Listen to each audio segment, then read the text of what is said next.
I don't know about you, but it feels like these Northpoint Property Management guys have exploded into my LinkedIn feed, and you can't avoid them. So I started looking into them, and I started realizing that this is all part of a deliberate strategy. And while there's really incredible leadership at the top, what they're doing that's totally different is recruiting young talent in a really innovative way that they're calling Project Team.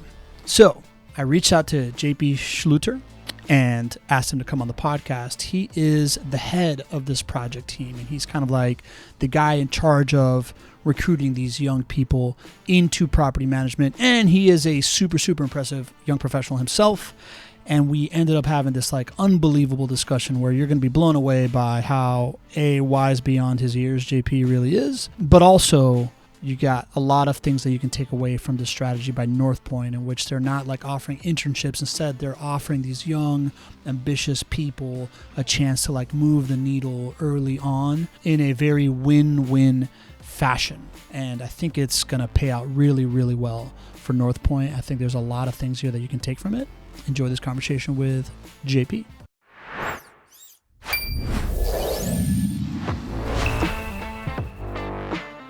Welcome to the Property Management Frame Breakers podcast. I'm your host, Pablo Gonzalez, and I am here to introduce you to the folks in the property management space that have broken the frame of what you may believe was possible. This podcast is presented by Vendoroo. It is your all-in-one AI solution for resolving your maintenance needs. Let's go. The big thing I wanted to talk to you about was how you guys are recruiting talent to Northpoint. You know, you mentioned young talent.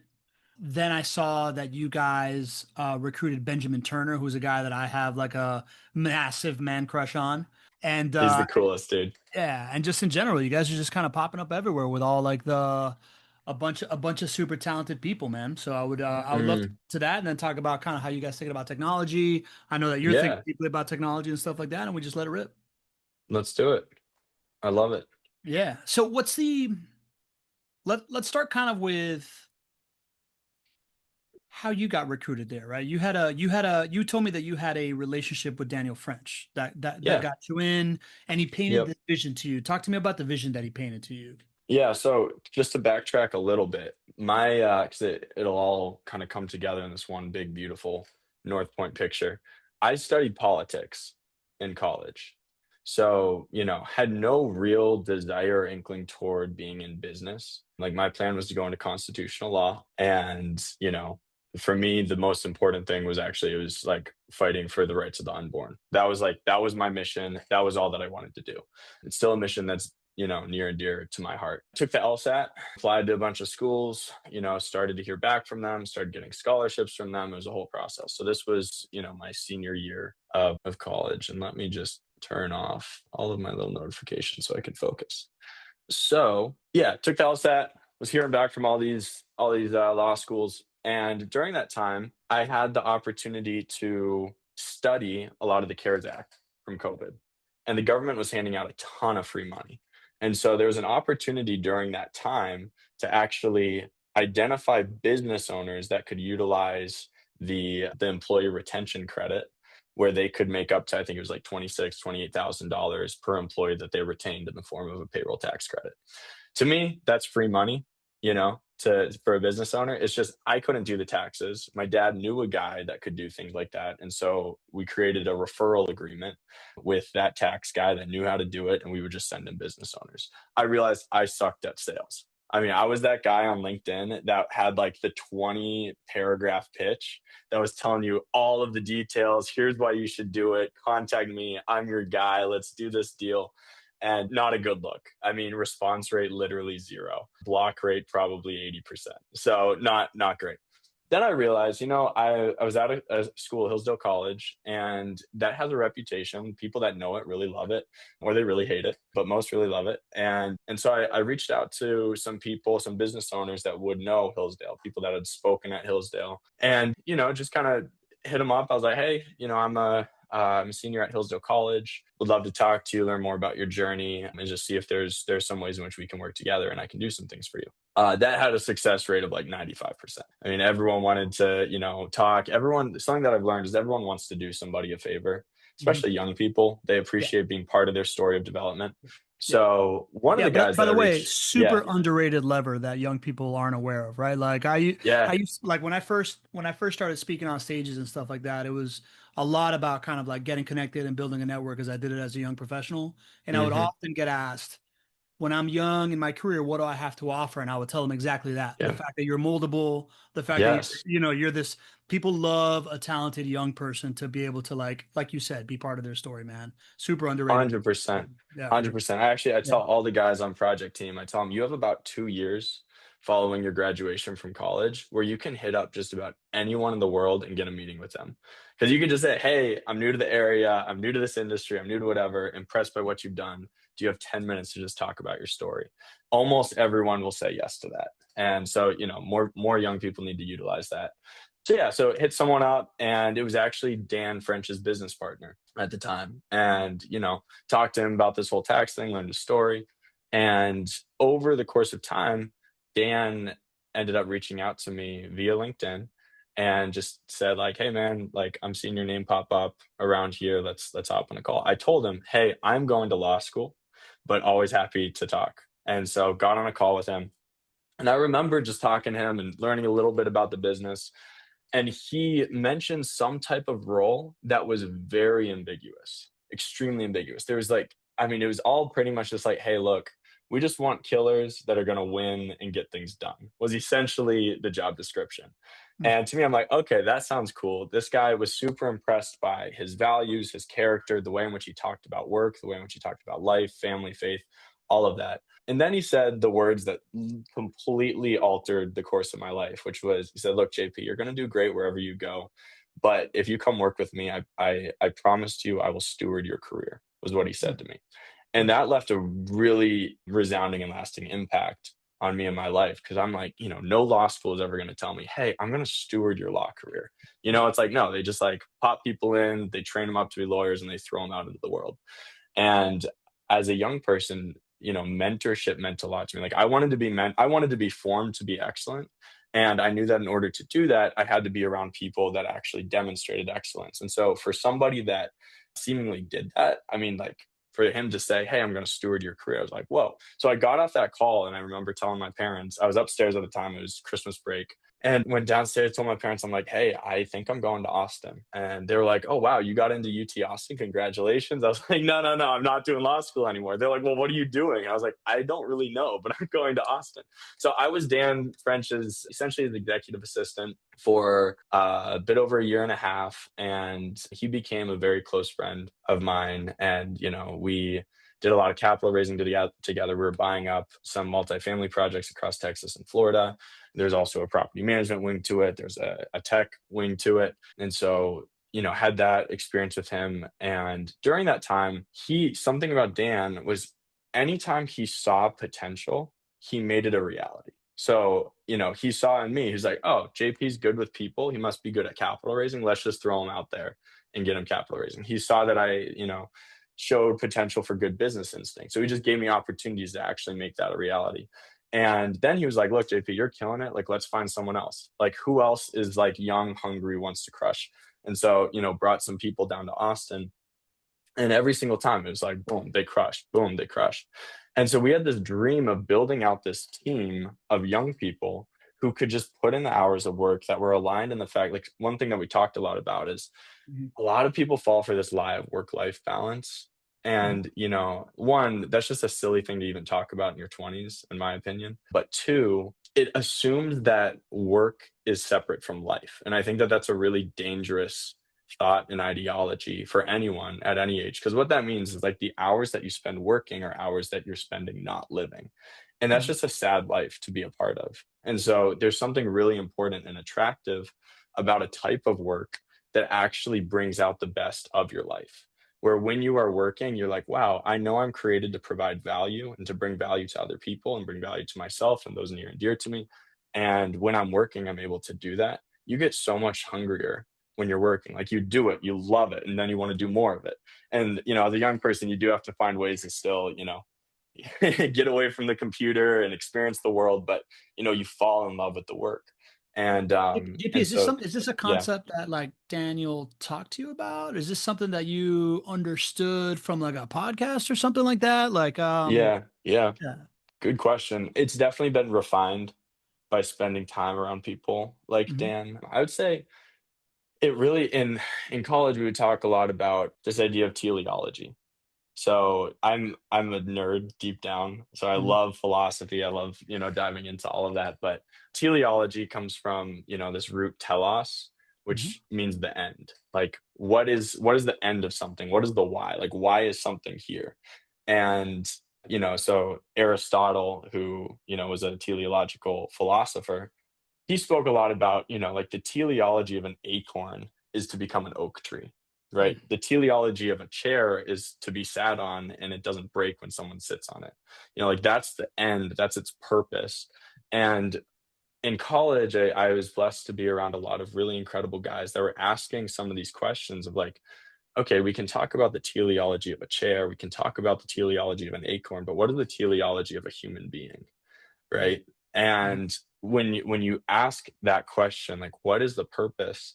And when you look at the way in which most people live their lives, where they get a job, and they're in their 20s, they're spending hours and hours and hours in a spreadsheet, and then they might have the opportunity for a promotion at 25, 26, and then over the years they advance in their career in this business, and then they hit 35, they become a director of something, they get all the pay increases, and it's just kind of like they work their 9 to 5, and then they come home, they might have a wife, they might have a couple kids, and it's just like this very routine life, and there's nothing wrong with a routine life in and of itself, but the question is, it's like, if that work is something that isn't truly productive, if it's truly not a part of the enhancement of your life, that like your life is actually, even while you're working, becoming better because of it, then you're going to get to 80, 85, 90, and you're going to look back at your life and you're going to say, what did I do? What was truly human about that experience? And like, was I truly living an abundant life? So those were conversations that we were having through college, and I was definitely blessed to be. I grew up in a family where my dad, he was always very involved in ministry, and so we spoke a lot about abundant life and what that means. And he was someone, he would turn down the 700K job offer in order to just work his butt off in ministry, making next to nothing and still providing for a family of 6 kids and one of 6 kids. And, for him, it was, he would never sacrifice his calling for a bigger Hmm. paycheck. And that was Got because for him, it was like, that's his teleology, that's his purpose. So that's got kind it. of, I grew up in that environment, was blessed to be Yeah. in that environment. And then spending time around Dan, it was like, this guy gets it. So, Yeah. So it was modeled yeah, for you. You studied it in yeah. college. Then you saw a guy coming out here and essentially saying, I'm going to put you in the right seat of the right bus where you're really, really Hmm. going to thrive. And you were able to recognize that opportunity is essentially what. Yeah, yeah, was Got it. super blessed to have that. So Got it. then Dan and I, he went into a more, private equity consulting role, and, started up a recruitment platform. And then I took a job at a family office in Miami. Hmm. And during that time, I mean, incredible experiences. From the outside looking in, it was the most perfect experience to be in as like a 24-year-old kid. And, you had the yachts, you had the private Yeah. Yeah. jets. I mean, like my work was scuba diving with people. It Yep. was like, it was that whining and dining, a lot of insurance work. It was incredible from the outside looking in, but and the money was great. But one thing that I missed quite a bit was, just working around people like Dan, who really saw my potential and made it a reality. And, when I would have, different ideas and, wanted to build something, it always kind of felt like, all right, nope, stay in your lane, just learn the ropes, you'll eventually get there. And that just wasn't for me. It's it for some people. It just wasn't for me. And Dan and I stayed super tight, and then Dan got this role at Northpoint. So Mhm. I'd like to say it was September of last year, 2025. And he was hired to be the COO. And he gave me a call and he said, look, JP, we can develop this, young leadership program, this project team idea. We had called it Tiger Team. back in the Mhm. day, but project team role here at Northpoint. Because something that Dan and I have been very aligned in is that I'm not that unique. I mean, maybe I'm, a rare breed. I know that I bring a lot, but like there are so many young people out there that understand that they want to live a life of purpose, of value. They want to be ambitious. They want to actually, like, that ambition needs to go somewhere. And I Mhm. think that it atrophies if you're in a role too long where you aren't able to build something, where you're not able to actually act in your entrepreneurial spirit. And so, Dan was like, yo, like I've got these two kids, Ryan and Carl were their names. They're ready to go on project team. They came from great referrals. And he's like, let's build out this project team model. And for me, that was honestly like that was a selling point to go into Northpoint. The other selling point was I I brought up the job offer to some of the guys I was working with. I have a great Mhm. relationship with the boss there, and he connected me with a lot of people who've been in property management. And I said, I'm like, hey, look, I've got this opportunity to go into property management. Every single one of them, they said, don't do it. And I said, why? And they were like, well, everyone hates you, the margins are very, very thin, and also everyone hates you. Like that was the resounding, like, across the board response. Yeah. To me, I heard that and I was like, this is a no-brainer. Like I have to work in this industry, because if you have millions of landlords across the United States and a good amount of them use property management, and if a lot of them have this experience of quote unquote hating their property manager, then there's so much opportunity to grow in this industry and to stand out in this industry by being a property manager that really gets things done. And so that was, of course, it's so much easier said than done, but that was what really attracted me to go into this world was, wow, all of these people that are just, they're wanting this type of service, some type of service from property management, and they're not necessarily receiving it. How can I then go and provide that service that, like, at Northpoint, we call it owner obsession? How can I go and just be so obsessed with somebody to provide for whatever it is that they're needing and do it as a property managers and build a team around me that's aligned with that idea? It was like, this is, there's so much opportunity in this space. So that's how I ended up at Northpoint. So I've been here since, yeah, October of 2025. Awesome. Awesome. Epic origin story in a short career, right? But if I'm distilling this, if I'm our friend right now that's listening on the podcast, and I'm distilling Yeah. this, I'm obviously going to title this how to recruit great talent for your property management Mm, team, right? let's I'm go. thinking, I'm thinking, okay, so I'm hearing a couple of things. I'm hearing one, something that I may or may not be able to replicate, which is if you can be an attractive figure, mentor young people, offer them places to succeed, say that you're going to pour into Hmm. them, that's kind of like one arrow in the quiver, right? Then I Right. Right. hear, okay, if I want competitive people and I want, young people with big dreams and like confidence and some like gumption and some grit, you say you have the opportunity to work in an industry that is hated by everybody and we're gonna like change that, right? Like, do you Mm, want this mm, challenge? yeah. Seems like a good filter. And then the last question that I'm asking myself if I'm trying to recruit talented young people is what was the job description, right? Because you're essentially, you've mentioned project team a couple of times. I want to dive into what that means, but I'm Yeah. wondering if Yeah. there's anything different to what was initially pitched, because what I'm hearing is you gave up a day-to-day cool activity that didn't, it sounded like it was day-to-day fun but wasn't necessarily giving you any meaning, Mhm. so you're willing to give up, kind of like fun activities, this kind of like, for lack of a better word, status of, I'm in a family office, I'm taking rich people scuba diving Right. in Right. order to do something that is more meaningful to you on a day-to-day basis. So I'm wondering, kind of like, was part of it also, I hear a bit of like, well, you get leadership quickly, and that was something that you were craving for, but you can't give Mhm. everybody leadership. Is there more to the actual position, job offer, project team description thing here that I'm missing that was offered? Yeah, yeah, yeah. Yeah. No, great question. The easiest answer, or the simplest answer is, the role itself is attractive because you have culture and you have opportunity. So those are two huge things. And when I say opportunity, one thing that I don't mean is like, this is not, and this is, a lot of people get this wrong read about hiring young people or project team or whatever. This isn't like a first year out of college internship program. Like, I was just talking to someone recently. He was like, "Oh yeah, we're launching a project team." I was like, "That's awesome. Like, how are you doing it?" And everything that he was describing was like, it's an internship program. And young people, we're prideful. Like, just being entirely honest, we're prideful. We Hmm. have egos. And, I think that it is really good to be humbled, but you get humbled through activity. I don't think that it's just a, hey, just sit down and wait your turn. I think it's a, you know what? You think you're going to be able to do this? Let's go and do it.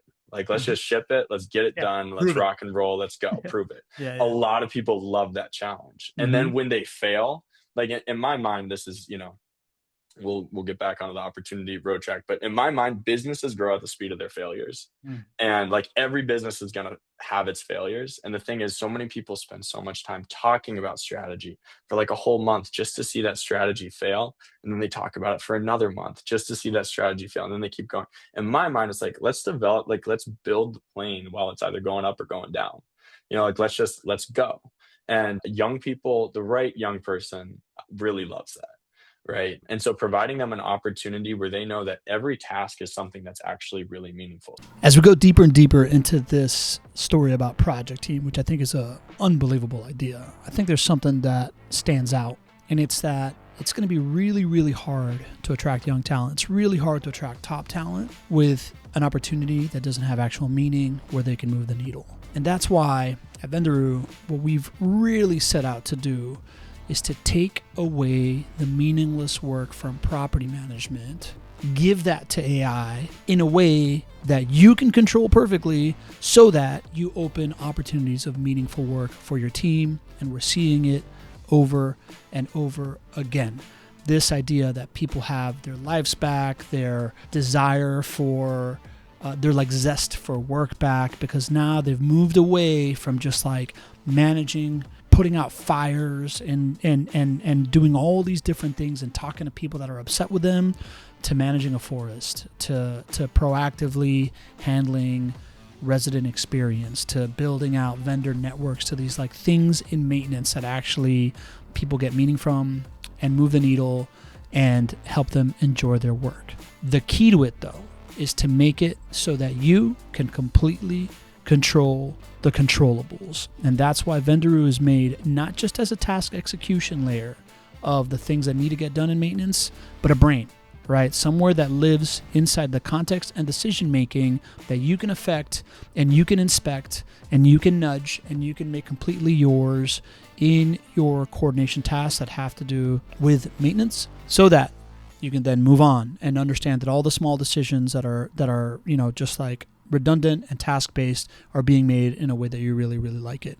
If you haven't checked it out, I totally suggest that you go to vendoroo.ai, book a demo, let us show you how these higher level of automations, right? Not just the standard 60% stuff that AI is doing right now in most other solutions, but these like 85, 90, 95% levels of automation are really accessible by working on the judgment and context layer that allows you to truly, truly control that task layer and build out a brain doing the things that you'd want to do in order to take your maintenance so that you can put your people in these meaningful positions like this project team, like the stuff that JP is describing.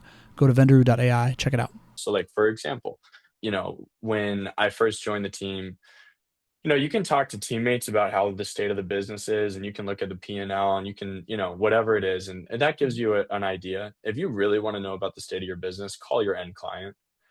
Just call up the owners, and don't just do a, hey, here's a survey, fill it out. It's get on the Yeah, phone and talk to me. call them and ask them about their experience. Yeah. And we did that with all the owners at Northpoint. And one of the number one issues and concerns that they were experiencing was responsiveness.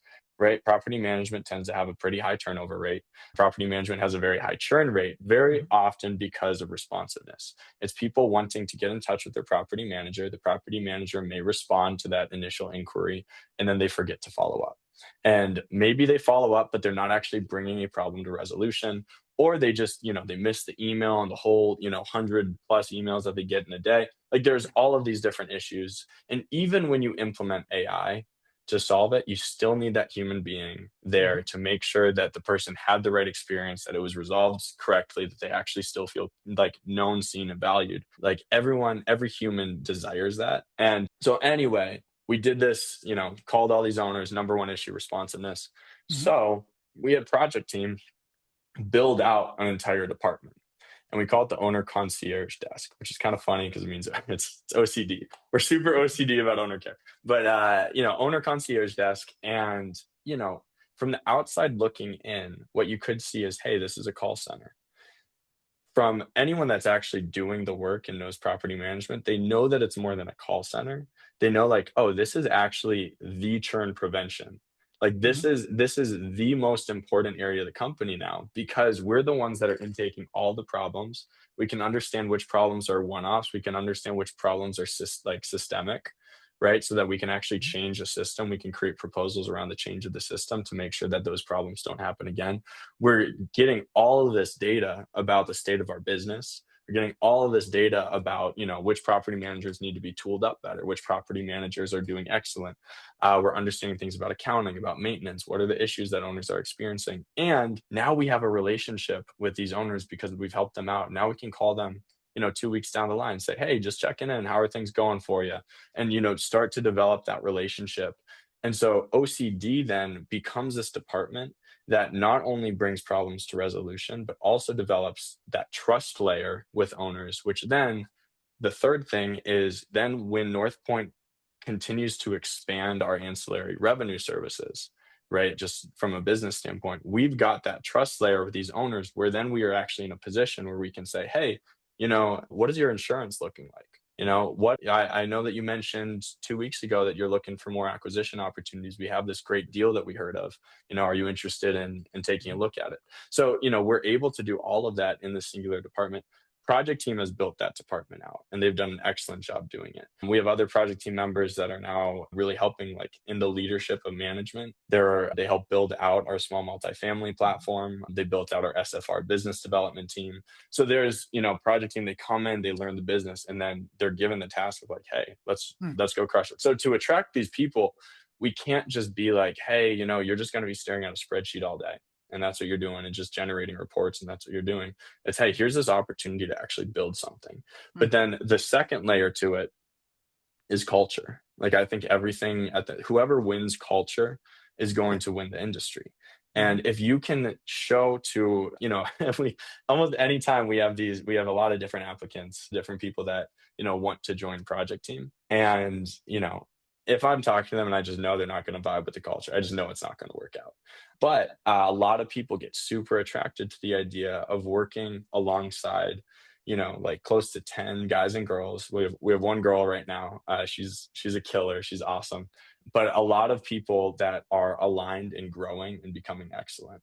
And I tell everyone that applies to project team, what we want, because this is going to be the differentiator for project team and building up our reputation, is I want people that are seeking excellence professionally, seeking excellence spiritually, seeking excellence physically, seeking excellence relationally. That like excellence is something that's not just hey, I clock into work and I do a really good job, but excellence is I want to be a well-rounded human being that is known to be excellent in every area of life. That's a call, and when people hear that call, it's the fastest way to get rid of the bad eggs because they hear that and they're like, oh, this is a consuming, very consuming role. This is like going to consume my life.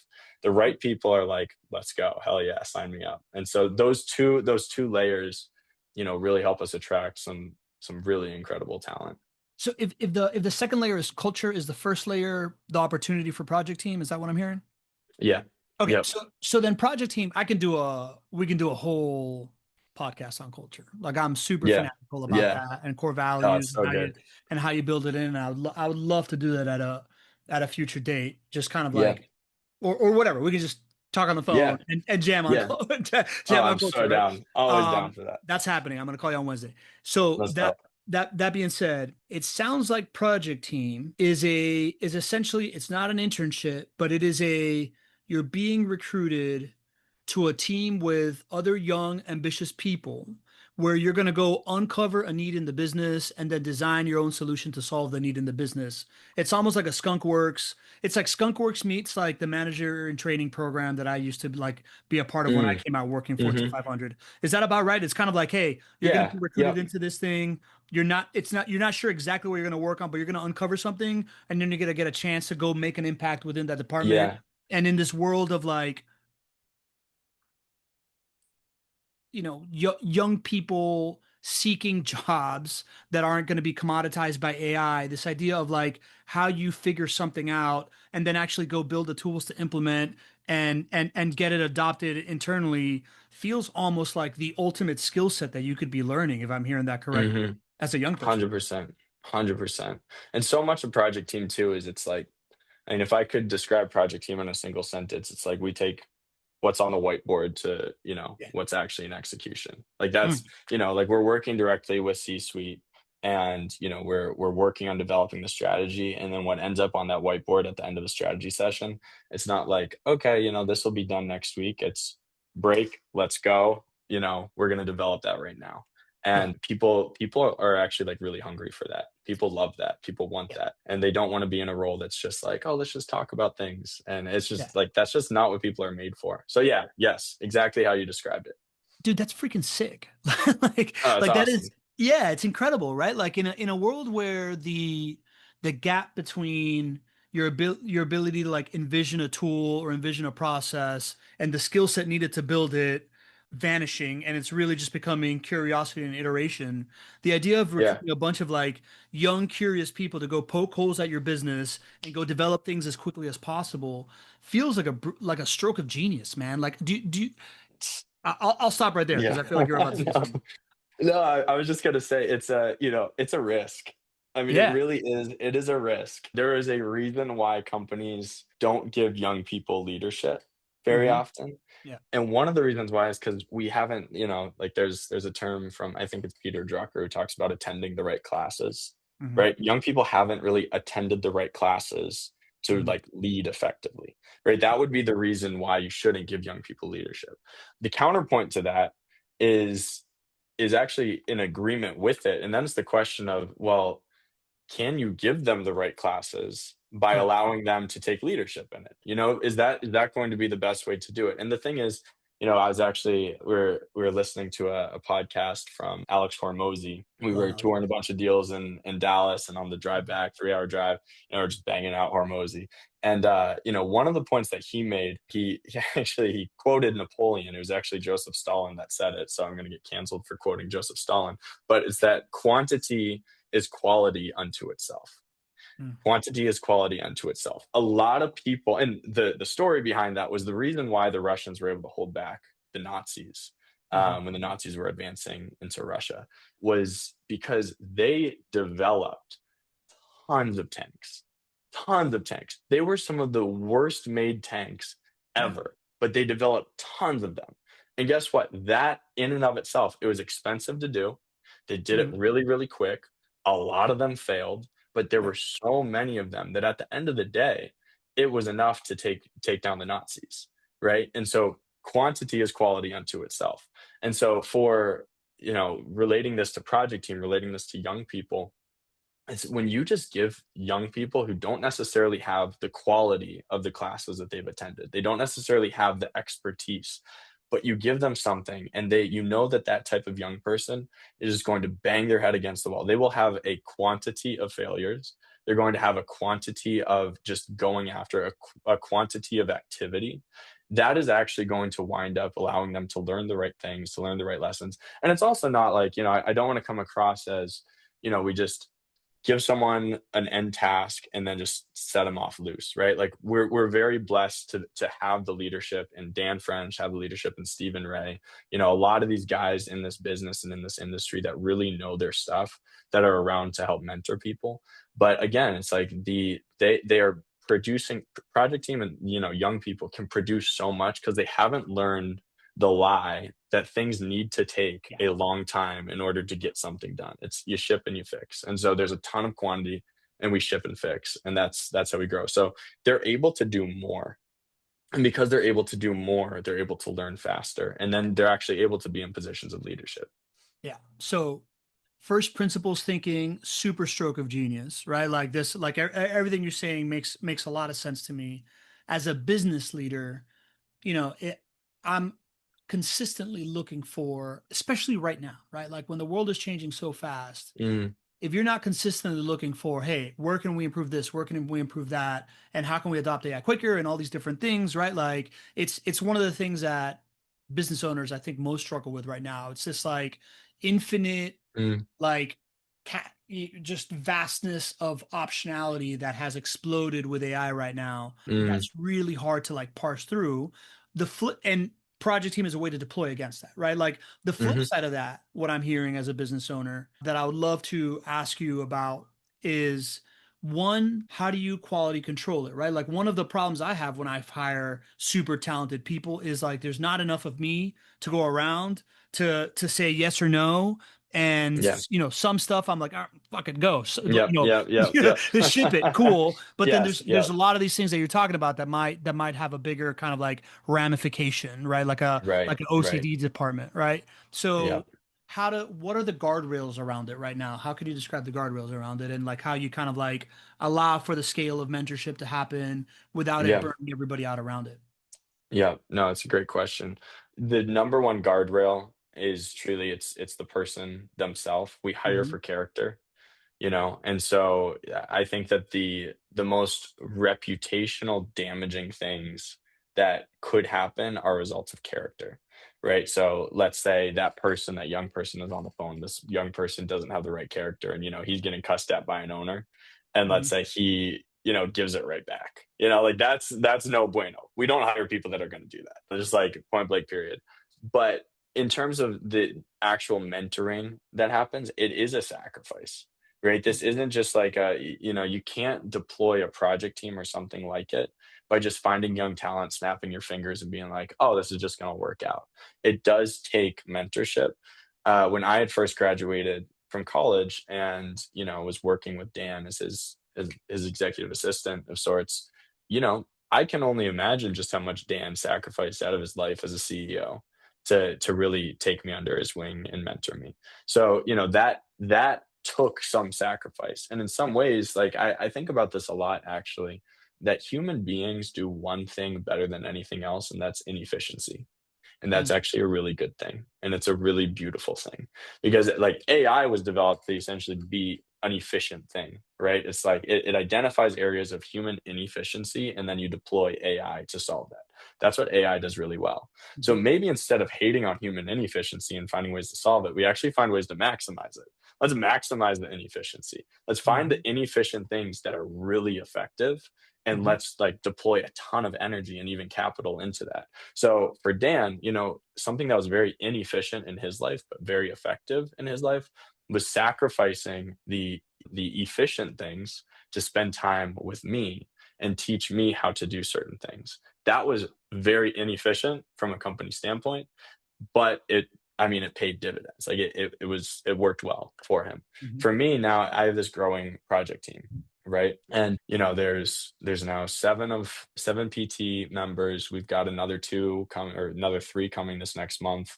Mhm. And with every additional hire that we make, I know that they are going to be the most effective if they can have as close to a similar onboarding experience as I had, right? Direct relationship with CEO, C-suite, Mhm. Mhm. right? That Dan, and by the way, Dan, even as CEO with a much larger project team under him, he still spends time with all these people. Like Mhm. it's impressive. He recognizes the importance of it. But part of it too, and this is one of my favorite things about it, is I firmly believe that the best roles are actually the ones that you like the most purpose driven roles are the ones that you can kind of work yourself out of. Mhm. And in this case, it's guess what? It doesn't need to be just Dan or just me mentoring some of these new people coming on board, but there have been project team members that have been here for half a year.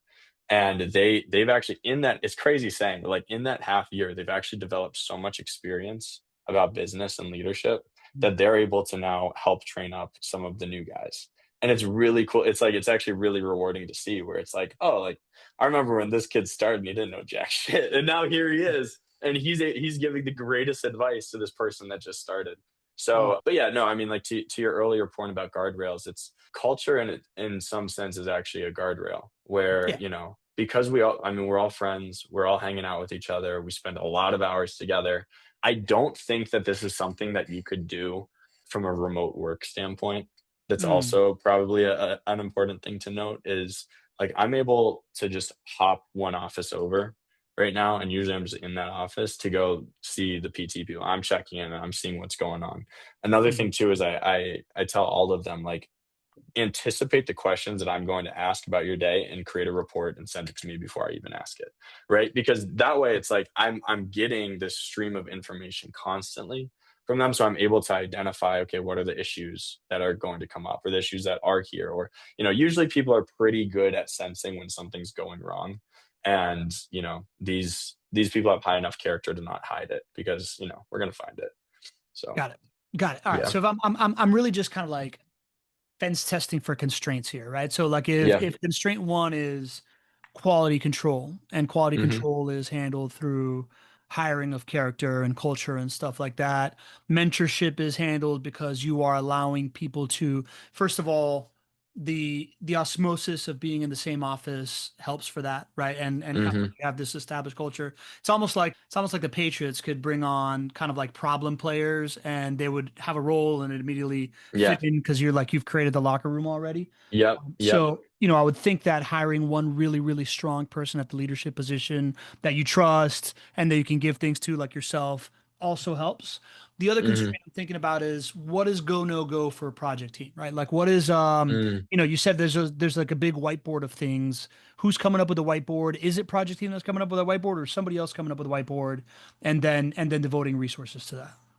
Yeah, no, great question. When I started working with Dan, we would do this thing we called smoke and ice, Hmm. which pretty much just means like, we're just throwing up a million ideas on a whiteboard and just seeing what might actually make sense. Hmm. Right. So, and he would invite me into that. I remember my very first day working with Dan. It's funny because it was actually it was 2 days before he went on vacation, and so I barely knew the business, barely like didn't know anything.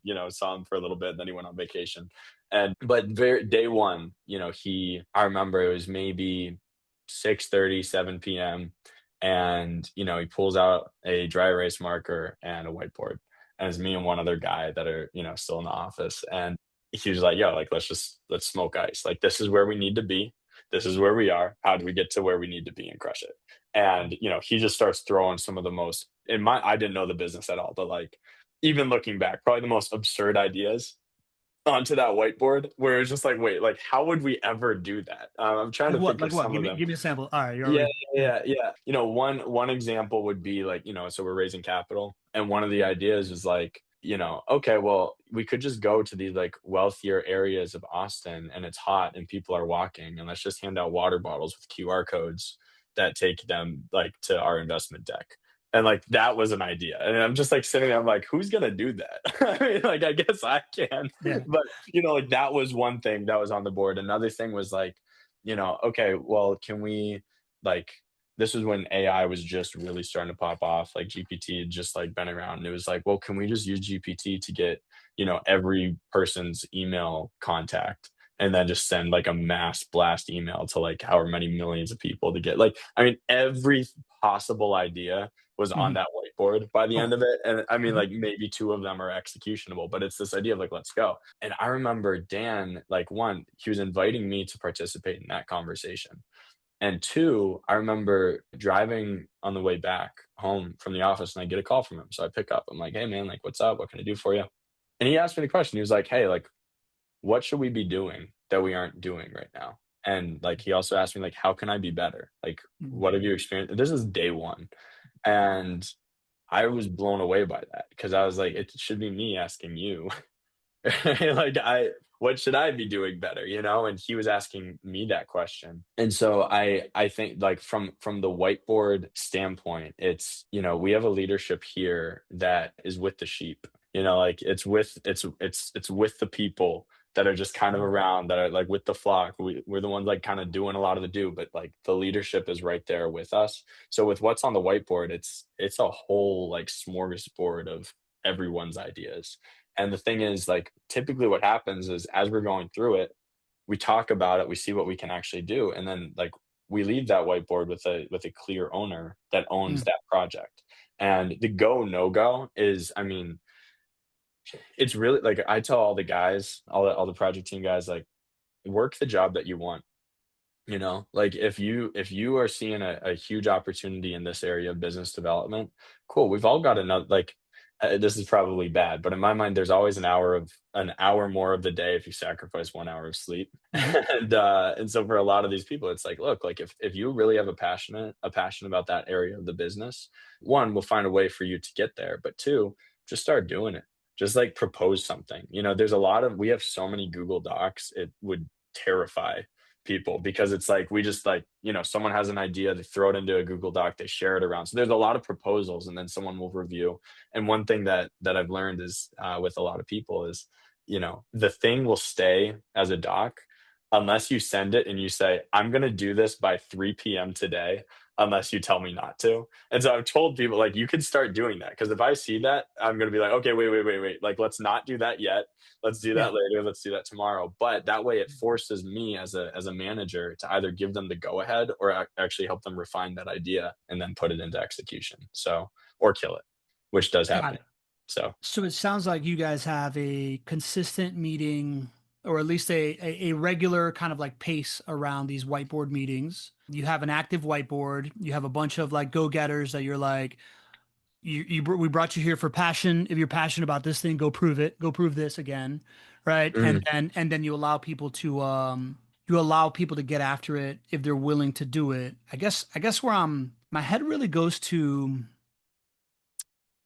a couple places. One is kind of like, how do you fund this? Like, how do you know if you have more capacity to hire more project team people? Like, are you guys like, mm, are you funding project team based on revenue generated by project team? Are you funding project team based on saved revenue generated by profit team? Is it like a neat thing? I would totally understand if you don't have the complete yeah. answer to that question as well. Yeah, I yeah. would No, want the you. basic answer to that question is where, and this is part of the draw to project team, is you're Hmm. getting these people right out of college, Yeah. and so they're fairly affordable. Hmm. Like your market rate around this is 60K.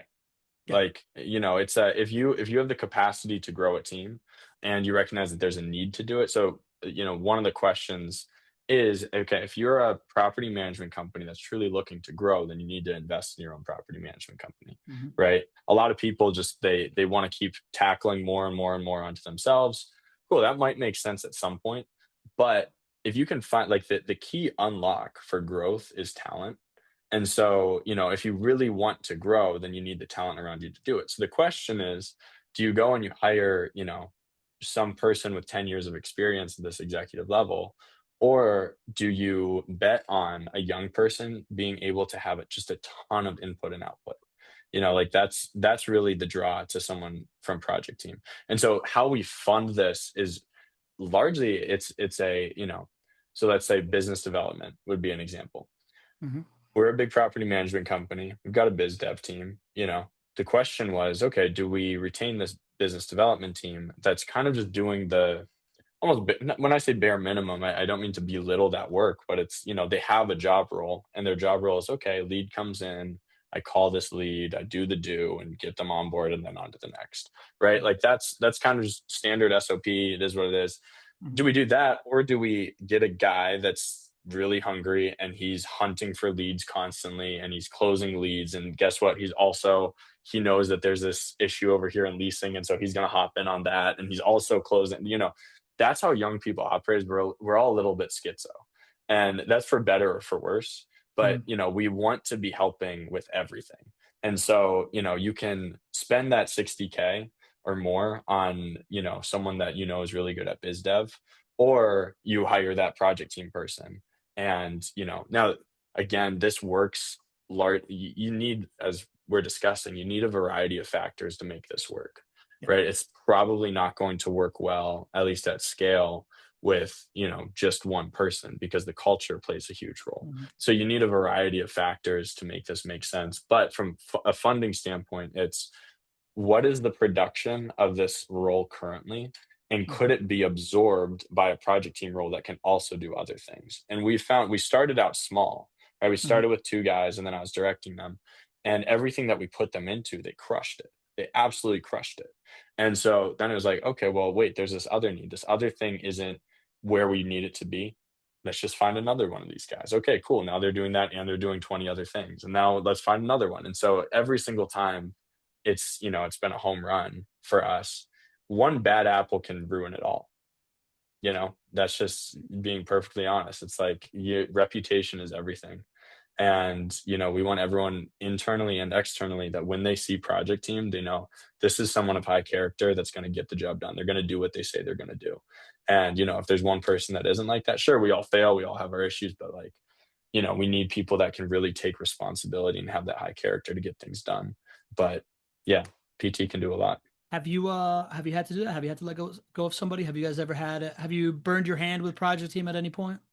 So we have not, no, knock on wood. Yeah, we lost a project team member recently. He was over here. He's an Irish guy. He's great. His name's Carl. Became one of my best friends, but he had to leave because of his visa expiring. That was last week. So we miss Carl.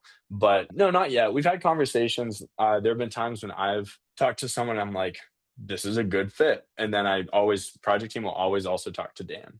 And then Dan's been like, nah, he ain't it. It's like, okay, cool, on to the next. One thing that has been interesting with Project Team is we've had listings on LinkedIn or Indeed for this role. Haven't hired a single person that's come from that. Every Mm. single person that and not because like it's just I talk to them, they don't really want what Project Team is. And that's perfectly understandable. It's not a role for everyone. I always give them the anti pitch, which is essentially like, hey, this is hell and the right person is gonna love that. Like this is a lot of work. You're doing a ton. You're thrown into things. There's not always a ton of clear direction, but you're building something. And a lot of people want something that's a little bit more, a little more 9 to 5 ish. And Project Team isn't that for sure. So, some almost everyone that's come through those routes haven't really been the right fit. Everyone on Project Team thus far has actually come in through a referral from someone that we know and trust. And that's been a really cool thing is like people have seen what we're building at North Point and they're like, oh, wait, I see that Project Team is something you guys have this. You're hiring young people. I know this fantastic young person just Mm. graduated college. They're really hungry. And what's hilarious for all of us is none of us, and this is just something cool that's happening in property management, I think, Mhm. is none of us grew up thinking, oh, I'm going to be in property management. I think everyone in property management has a similar story, but Yeah. all of us love the idea of building something great here. And so it's cool whenever people shoot over a referral and they're like, hey, this is going to be a fit. I know that they're going to check some boxes if some high, reputable person sends us someone. So I love it, man. I think we talked about this on our first phone call, but to me, everything that you're describing is this idea of the new collar economy, right? Like it's just mm, this all these jobs that are out there that used to be blue collar are now being reinvented with AI, and every single one of mm, them have the opportunity to bring somebody with big plans and like a talented young person, give them the reins, allow them to build something inside of your company that they normally wouldn't have associated with it. And I think Project Team is just this like perfect example of an industry that used to be seen as blue collar that is mm, now able to transform into like a new collar economy. There's some things around your company size. I assume that at your scale you can there's property managers that listen to this podcast that are at like 50 doors and they're like, dude, yeah, yeah, like I'm having a hard time bringing on a remote teammate kind of thing, right? So like hmm, not entirely open to them, but I think the principles of we're going to build out a new way of doing things and I'm going to empower you. And if it works, you're going to bring in other people like you. I think that that is something that one can follow in a very real way as long as you are building a culture around it and you show up hmm, as a leader that wants to mentor people and you really are aware of the sacrifice that it takes to pour into people and not be yeah, expecting a transactional relationship where you're just like, I'm going to bring this person on, I'm going to exploit them and move yeah, on, yeah, right? Like, yeah. am I missing No, anything? no, you're right on. I will say I think this is important. I'm a firm believer that growth always follows gratitude. I think about, in scripture, there's the story of the loaves and fishes, right? There's a boy, he's just got the 5 loaves and 2 fish. And, Jesus is before the crowd of 5,000 people and, he wants to feed all of them. The disciples, they find this boy with this food. they tell Jesus like, hey, like this is all we got, right? This is everything that we have. Here you go. And what the way in which Jesus responds to it is he takes it, and the very first thing that he does is he thanks God for it. And then the very next thing that happens is everyone's fed. And that's like I think that there are a lot of business lessons just in that singular story, which is ultimately that it's like whatever you have, if you're at 50 doors, like be grateful. Like be grateful for what it is that you have there. Be grateful for the team that you have. You're at 5,000 doors, 10,000 doors, 15,000. Be grateful for that team. Be grateful for what you have because I've just found that like and again, I'm young. I haven't experienced too much, but everything that I have experienced is that growth follows gratitude, multiplication follows gratitude. And sometimes people they look at their circumstances, their experiences, and they say, "Ah, this is all I got. Like I'm not going to be able to do that." But what's beautiful about scarcity is that it forces you to think very differently, right? And so for somebody that has, like 50 doors, 100 doors, 150 doors, guess what? Maybe you're right by a college and there's a freshman in college that's really hungry for leadership experience. And you can go and take that kid and pay him probably next to nothing. And not from this form of exploitation, because it is going to take a lot of mentoring for somebody like that. But guess what? That's going to one just be a relationship that's probably going to be just a beautiful thing, right? It's going to bear a lot of fruit relationally for that person and for possibly for yourself. But also like don't I I have seen people not bet on young people and people bet on young people, and the ones that bet on young people almost across the board are doing better than the ones that don't. And so, like, bet on the young person that's there, right? Meet them, get to know them, take them out to coffee, see if there might be a fit, see if there might be that drive, and invest in them. Like they are going to help take your business to the next level. And sometimes you don't actually need to hire that that COO in your business. Maybe you don't need to hire that CFO in your business. Maybe you just need a kid that's like down to spend all night just watching YouTube videos. No, like that's what I did. I knew nothing about real estate. I just knew that some like I was like, oh, a cap rate. I could not tell you a thing about what that is, but I spent like hours watching YouTube videos after I got back from work to learn what it was. And there are a lot of people that are like that are out there and like that's ultimately how you grow is like you got to be grateful for what you have, then you have to go find get creative and accomplishing whatever it is that you're seeking to accomplish. Man, I had a bunch of other things that we could go down, but I feel like that's a really good landing spot for this, man. Just Mm, super impressive, JP. Like I'm like, what are you? I'm so I am somebody that loves to invest in young people. I'm somebody mm, that like when I see someone young and hungry like yourself, I'm like fascinated by it. So I could pick your yeah, brain for yeah, hours, man. Like I want to learn from you. I And want to I learn want to from do you, whatever I man. can to like, You're the goat. whatever we can do to help each other out, help your career, anything Thank like you. that, man. Like this has been really, really awesome. I'm really pumped to have your phone number. I'm gonna call you on my Yes. next long drive, which is Wednesday, and you're Please, gonna call me let's back whenever go. you want. Oh, I'm But so here for it. yeah, thanks for doing this, man. This is really awesome. Dude, Anything thank else that you want to you. get off your chest? What do young people need to know? If you had project team in front of you, what would be like the number one lesson that you would want to share with them? I feel like Project Team knows this, man, but relationships over transactions, right? Like Mm, transactions have diminishing returns, relationships have compounding interest. mm, And mm, anytime that you are really thinking through something, you want to think of it as a young person, your number one thing is time, man. Your number one thing is mm, compounding interest in whatever you're doing.